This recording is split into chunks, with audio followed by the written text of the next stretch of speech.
Ako po pala si James Margalianza, dito po operator ng 30cm dito sa Shirt Canit Luna Plaza. Nagamit po ito ng 6 na beses isang linggo na may total run na 160 meters. Ito po yung ngayon.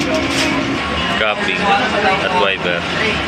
Ganito naman po yung tamang pag-head clean. Tapos mag-head clean pa natiling punasan ng capping at wiper. Ganito na po yung tamang pag nasa jet.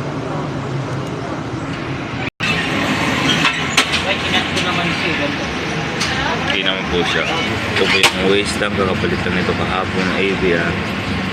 Ito naman po yung mga used at unused. Meron akong dalawang white, isang black, 3 cyan, 4 na magenta at 6 na yellow, 3 powder at 3 film. Ito naman yung consumable monitoring ng 30cm. Dito yung film, powder, white, yellow, magenta. Ito naman yung monthly maintenance checklist. Updated naman po. Ito naman yung daily output recording from May 11 to May 17. Updated naman po. At dito na po magtatapos yung vlog ko. Maraming salamat po.